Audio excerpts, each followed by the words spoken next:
السلام علیکم ناظرین، میرا نام شعیب صادق اور آپ دیکھ رہے ہیں پوسٹ پاکستان۔ رجب بٹ کی آج پیشی تھی اور پیشی کے اوپر کیا کیا بات ہوئی، انہوں نے ایک میڈیا ٹاک بھی کی۔ میرے ساتھ ادریس عباسی صاحب موجود ہیں، جی این این نیوز کو کور کرتے ہیں۔ ادریس عباسی صاحب، کیا بات ہوئی وہاں پر اور جج صاحب کے سامنے یہ کیا باتیں ہوئی، ذرا کھل کے بتائیے۔ سر دیکھیں، آج رجب اور ندیم نانی والا جو ہیں وہ دونوں جسٹس راجہ انعام امین منہاس صاحب کی کورٹ میں پیش ہوئے اور ان کے وکیل احد کھوکر اور جو قدیر جنجوعہ ہیں وہ عدالت میں پیش ہوئے اور ان کی جانب سے یہ پلی کی گئی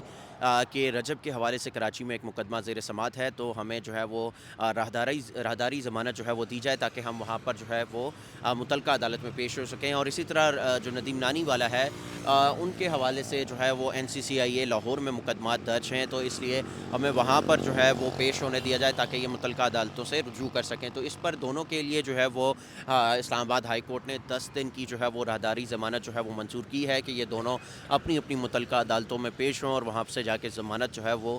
لے سکیں۔ اور اب یہ یہاں سے ان کی 10 روز کی ضمانت ہوئی ہے اور 10 روز تک ان کو جو ہے وہ کسی بھی مقدمے میں گرفتاری سے جو ہے وہ روک دیا گیا ہے کہ تاکہ یہ جائیں اور اپنی اپنی متعلقہ عدالتوں میں پیش ہو سکیں۔ سوال یہ پیدا ہوتا ہے، لوگ یہ پوچھیں گے کہ جب کیس کراچی کا تھا تو یہاں پر یہ ضمانت کیسے ہوئی؟ سر دیکھیں، یہ پاسبل ہے، قانون ہماری اس چیز کی اجازت دیتا ہے، کیونکہ دونوں جو ہے وہ باہر سے تھے،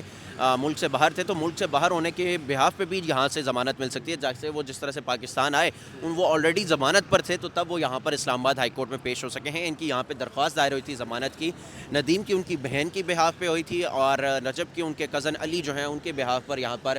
درخواست دائر ہوئی تھی، اور اس لیے ان کی ضمانتیں جو ہیں وہ یہاں پر ایک دن کی آج تک کی ان کو ضمانت ملی ہوئی تھی، اور کہ وہ اسلام آباد ایئرپورٹ پہ لینڈ کر سکتے ہیں اور اسلام آباد ایئرپورٹ پہ ان کو لینڈ کرتے ہوئے کوئی گرفتاری جو ہے وہ نہ ہو۔ لیکن ان کو یہاں پر آج ذاتی حیثیت میں عدالت نے طلب کیا تھا کہ وہ دونوں یہاں پر ان پرسن اپیئر ہوں، تو وہ یہاں پر اپیئر ہوئے ہیں۔ ان کی یہاں سے 10 روز کی راہداری ضمانت جو ہے وہ منظور ہوئی ہے اور اب وہ ملنے کے بعد وہ یہاں سے روانہ ہو چکے ہیں۔ اب وہ متعلقہ عدالتوں میں لاہور اور جو بھی کراچی میں جہاں جہاں ان کے مقدمات ہیں وہ وہاں پہ پیش ہوں گے اور ضمانت لیں گے۔ ویزا جو ہے وہ کینسل ہوا، آپ کو ڈیپورٹ کیا گیا، وہ آپ کے درمیان کیا بات چیت چل رہی تھی؟ اچھا دیکھیں، میری یہ بات ان سے ہوئی تھی رجب سے، اور انہوں نے یہ بات کہی کہ چونکہ ان کو ایک لیٹر جو کہ ریسیو ہوا تھا ہوم آفس سے، وہاں پر یہاں کی گورنمنٹ نے کوئی لکھا تھا کہ ان کی میرے خیال سے مطلوبی چونکہ طلبی مانگی تھی، کیونکہ یہاں سے وہ طلب کیا ہوا تھا،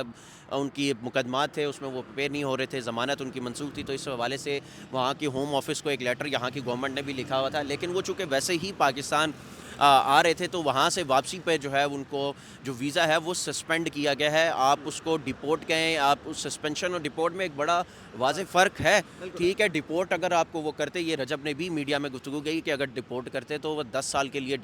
جو ڈیپورٹ ہے وہ اس پہ اسٹیمپ لگ سکتی تھی، لیکن وقتی طور پہ میرا ویزا جو ہے وہ کینسل کیا گیا ہے، سسپینڈ جسے آپ کہہ جب سکتے ہیں۔ ڈیپورٹ کیا جاتا ہے کسی بھی بندے کو تو وہ جو وہاں کے جو کام ہوتے ہیں وہ اس کو اکنامک کلاس میں بھیجتے ہیں، ایسا ہے؟ جب ڈیپورٹ ہوتا ہے تو وہ ان کو اپنی مرضی سے اکانومی کی جو ایک فلائٹ ہوتی ہے اس میں بھیج دیتے ہیں، لیکن رجب میرے خیال سے بزنس کلاس میں شاید آئے تھے، لیکن وہ اپنی ٹکٹ جو انہوں نے کروائی ہوئی تھی، جو ان کا ایک فلائٹ اسکیجول انہوں نے اپنا جو کیا ہوا تھا، اسی کے تحت وہ جو ہے وہ آئے ہیں، اور اسی دوران ان کا ویزا جو ہے، جب وہ میرے خیال سے ایئرپورٹ پہ تھے شاید، تب ان کا سسپینڈ کیا گیا ہے ویزا۔ جب تک اب وہ سسپینشن ہٹتی نہیں ہے ان کے ویزے سے، تب تک وہ UK واپس ٹریول نہیں کر سکتے۔ لیکن ڈیپورٹ اگر ہوتے تو وہ ڈیپورٹ 10 سال کی لگ جاتی ہے، پھر آپ 10 سال تک جو کر لیں آپ جا نہیں سکتے۔ لیکن وہی رجب جس طرح کہہ رہے تھے کہ میں نے وہاں UK میں جو ان کے کوئی لائرز ہیں تو ان سے جو ہے وہاں پر پلی کی بھی ہے کہ وہ سسپینشن کسی طریقے سے ہٹ جائے۔ ایک شہری جس نے ایک اپلیکیشن دی اور اس اپلیکیشن کے اوپر جو ہے وہ ایک اخبار کا ایک جو ہے وہ سرخی لگائی ہوئی تھی، اس ٹیگ کیا ہوا تھا، تو اس بیس پہ جو ہے نا آپ کو وہ کیا گیا، تو انہوں نے کہا کہ جی ہاں ایسا ہی ہے، تو لیکن اب مجھے یہ چیز سمجھائیں کہ وہ شہری کون تھا،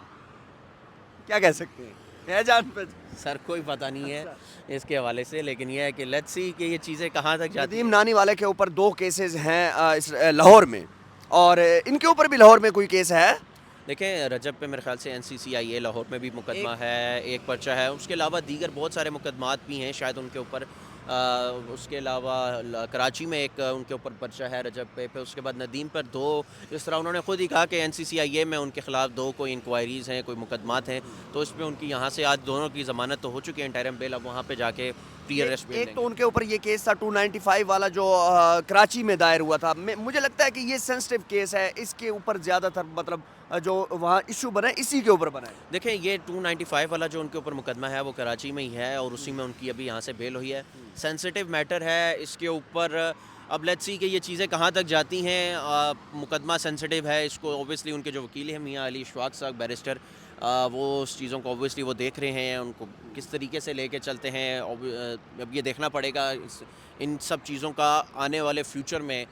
کیا کیا چیزیں نکلتی ہیں, یا آنے والا وقت ہی بتائے گا. Let's see. لیکن اب ان کو ظاہری بات ہے جب تک وہ عدالت میں سرنڈر نہیں کرتے, عدالت میں پیش نہیں ہوتے, آج وہ یہاں پہ سرنڈر انہوں نے کر دیا ہے, اوبیسلی اب 10 دن کا ٹائم ہے, 10 دن کے اندر اندر وہ متعلقہ عدالتوں میں اپنے آپ کو سرنڈر کریں گے, بیل لیں گے, اور پھر اس کے بعد کیس ٹرائل میں جب چلا جائے گا تو پھر اس کے بعد ٹرائل ہوگا. مجھے یہ بتائیں کہ رجب کا پاکستان میں آنے کا جو فیصلہ تھا ٹھیک تھا؟ ٹھیک تھا. آپ دیکھیں کہ آپ کے خلاف ایک مقدمات ہیں شاید, ٹھیک ہے, وہ یہ چیز خود بھی بات کئی دفعہ میں نے چونکہ اکثر کلپس میں ہی دیکھا ہے, شاید اس نے یہ بات کہی بھی ہے کئی بار کہ وہ جو ہے ہمیشہ لاء کو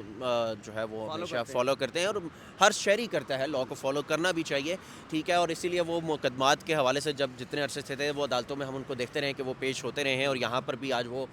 پیش ہوئے ہیں. اور اوبیسلی اب ان کا نام میرے خیال سے PNIL لسٹ میں ہے, ECL میں ہے شاید, تو وہ اب ویسے بھی باہر جو ہے وہ ٹریول تو نہیں کر سکتے, لیکن اب پاکستان چونکہ وہ اب ان کا آنا بھی ایک تو ضروری بھی تھا, اب آ گئے ہیں, اوبیسلی ان کو پیش جو ہے وہ اپیئر ہونا پڑے گا, قانون کا سامنا کرنا پڑے گا. اب آپ جب قانون کا سامنا کرتے ہیں پھر آپ کے خود نہ خود راستے بنتے جاتے ہیں, اور آپ پھر چیزیں اوبیسلی کیس بن جاتا ہے. کیس کا یہ تو نہیں ہے کہ کیس آپ پہ بن گیا تو آپ فیصلہ ہو گیا کہ آپ کو پھالا دو. اوبیسلی اس کا ایک پروسیجر ہے اور آپ کا طریقہ ہے کہ آپ نے عدالتوں میں جانا ہے, اور عدالتوں سے سزا جزا دینے والا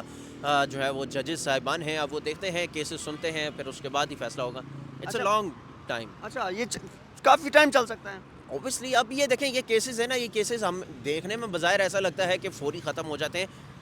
لیکن اس طرح کے کیسز جو ہیں نا, کچھ جو سینسٹیو کیسز ہیں وہ جلدی جلدی ختم تو نہیں ہوتے, اس میں ٹائم ضرور لگتا ہے, لیکن وہ ڈپینڈ کرتا ہے کہ اس بندے کی نوعیت پہ اس کے وکیل کیسے اس کیس کو پریزنٹ کرتے ہیں, اور پھر اس کے بعد ایٹ دا اینڈ فیصلہ جج کرتا ہے, ٹھیک ہے, جج کے فیصلے کے اوپر ہوتا ہے. لیکن یہ ہے کہ یہ ٹائم لیں گی چیزیں. میرا آخری آپ سے یہ سوال ہے کہ سوشل میڈیا پہ لوگ کہہ رہے ہیں کہ ڈکی کے بعد رجب کا نمبر لگنے والا ہے. سر دیکھیں, اگر کوئی جو چیز ڈکی کے ساتھ ہوئی وہ بہت قابل مذمت تھی, اس کی ہم جتنی مذمت کریں اتنی کم ہے, لیکن اگر وہی چیز اگر کوئی ندیم کے ساتھ یا رجب کے ساتھ اگر خاص طور پہ NCCIA والے میں سے کوئی کرنے کی اگر ایسی حماقت کوئی کرتا ہے تو میرے خیال سے اس سے بڑا بے وقوف انسان کوئی نہیں ہوگا, کیونکہ جنہوں نے یہ حماقت کی تھی ڈکی کے ساتھ وہ سارے آج جیل میں. تو لیٹس سی, اب دیکھتے ہیں کہ ان کے ساتھ کوئی ایسی حماقت میرے خیال سے ایسا کوئی کرے گا تو نہیں, اب پروفیشنل طریقے سے شاید وہ ڈیل کریں گے. دیکھیں ادارہ کوئی برا نہیں ہے, پاکستان کی یہ چیز ایک چیز یاد رکھیں, پاکستان کا کوئی ادارہ برا نہیں ہے, ادارے تمام اچھے ہیں, اس کے اندر کچھ کالی بھیڑیں ضرور ہوتی ہیں, ٹھیک ہے, ان کو بس بے نقاب کرنا ضروری ہے. اچھا, یہ مجھے بتائیے کہ ایک طرف جو علی اشفاق صاحب ہیں یہ رجب کے وکیل ہیں, اور دوسری طرف ہم نے دیکھا کہ وہ NCCA کے جو کرپٹ ملزمان ہیں ان کے بھی وکیل ہیں. آپ کی کورٹ رپورٹنگ کے مطابق مجھے یہ بتائیں کہ یہ پاسبل ہے, اس طرح ہوتا ہے؟ سر دیکھا جب یہ وکیل ہے, وکیل کسی کا بھی کیس لڑ سکتا ہے, یہ تو نہیں ہے کہ آپ کیس نہیں لڑ سکتے, کہ مطلب وہ وکیل کے اوپر ہے, اور میاں علی اشفاق صاحب نوز بیٹر کہ انہوں نے کس کا کیس کرنا ہے کس کا کیس نہیں کرنا, ہی از دا پروفیشنل لائر. تو آپ اگر وہ دیکھا جائے تو NCCIA والوں کا ان کے وکیل ہیں, ان کو بہتر پتہ ہوگا کہ انہوں نے یہ کیوں چوز کیا, لیکن لیٹس سی دیکھتے ہیں کیا ہوتا ہے. ادریس عباسی صاحب, آپ کا بہت بہت شکریہ, آپ نے بڑی زبردست باتیں بتائی ہیں. اور فردر یہ جو کیس ہے یہ ٹائم ٹیکنگ کیس ہے, یہ کوئی جلدی ختم ہونے والا نہیں ہے, اس میں ٹرائل پہ کافی سارا ٹائم لگ سکتا ہے, لیکن رجب کے لیے یہ فیصلہ پاکستان آنا بہت اچھا ثابت ہوگا, کیونکہ اس نے پہلے بھی کہا تھا کہ میں قانون کو فالو کرتا ہوں اور قانون کو فالو کرتا رہوں گا. جب تک آپ پاکستان کے قانون کو ہاتھ میں نہیں لیں گے, دنیا کے قانون کو جب آپ ہاتھ میں نہیں لیں گے تب تک آپ سیف ہیں, ادروائز آپ سیف نہیں ہیں. کمنٹ سیکشن میں لازمی بتائیے گا اپنی نظارہ رہے, اور اس کے بعد چینل کو لازمی سبسکرائب کیجیے گا. آپ کا بہت شکریہ, اللہ حافظ.